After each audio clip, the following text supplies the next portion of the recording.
Hey, what's up, you amazing hackers? Hope you're all doing well today. Welcome back to the channel.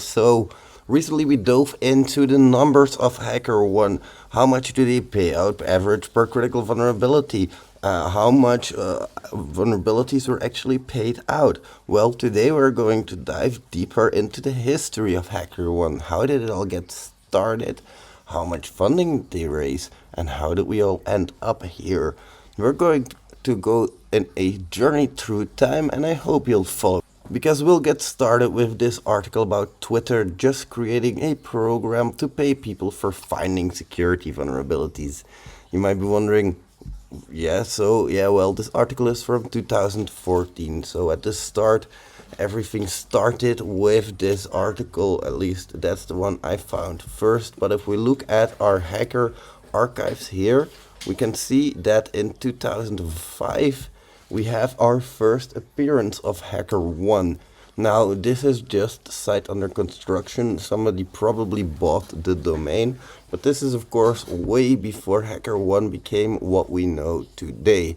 I found a bunch of more like this on, if you want to get the same website, this is way back URL.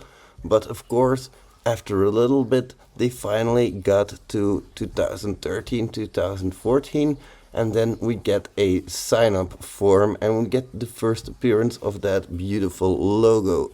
Don't have an account yet? Sign up here. Forgot your password? Click here. So just a basic website in the archives, of course. Here we see that we have the very basics of HackerOne. If we move on through time a little bit onwards to 2014, here we can see finally the first real resemblance of what we know today. Here we can see the start hacking thing, where you can see, okay, activities. Really cool that the activities were already available back then, of course. And if we go back a little bit, of course, we get the company page as well. This is very basics, as you might see, and sometimes some things can go wrong because this is of course a very old website, on a archive website. And then we have a little bit of bug bounty programs that we can see on here, of course, and the feed for HackerOne itself and the bugs. Now, around this time, 4chan joins as well, also stemming from 2014. And then we move on, still in 2014.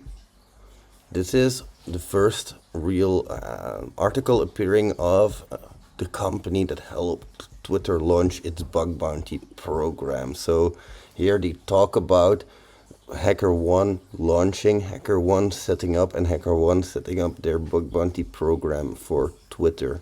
Eventually, they managed to raise over $9 million in a Series A funding to build their bug bounty platform, which is magnificent, of course.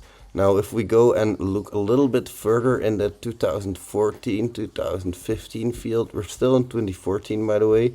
We can see some disclosures and we can see the team, which is really cool. It's really nice looking back at all of these older profiles and seeing who was initially involved in the project. We see as the CEO and founder, or co-founder I should say, Marijn Terheggen, and then we have Michiel Prins as well as a co-founder, and Jobert Abma and Alex Rice. For the Chief Policy Officer, we have Katie Mousouris, and then we have Jan Deelstra for the engineer. Tom de Vries is also an engineer. Ramon Oldenbeuving is also an engineer. Jesus, my pronunciations. And Martijn Ruschen is also an engineer. Jens Canis, UX UI engineer, and also Lars Beckema. Also Luke Hartsema, and we have some advisors as well, being Ryan McGeehan and Chris Evans. So this is still very early on in their development. Next we move on. So right now we're already at the end of 2014. So let's move on to 2015. Here we can see some of the customers appearing. being Slack, Twitter, Mail.ru, Coinbase, Dropbox, Vimeo. And we can see that $2.44 million in bug bounties have been paid. So that is quite a lot, of course. If we look at this programs page, we can see that we have a few instances of it. It's interesting to see what would go in these programs in the past or how much would be available. Very interesting to see, of course, and especially I'd like to know if they already had that distinction between private and public bug bounty programs. Alright, so now we're still at 2015. Here we can see some articles appearing. HackerOne, a computer bug bounty firm, raises $25 million. Again, this is in 2015 with a beautiful picture of Moraine on the front. So after that we move into 2016 territory. Now this image is still 2015, so it's still a little bit older, but it is getting in the range of where we are. So this is a different one. Pricing, this is something I really found interesting. So in the beginning they made HackerOne free, usage of HackerOne free, which is really freaking awesome. So how did they make money?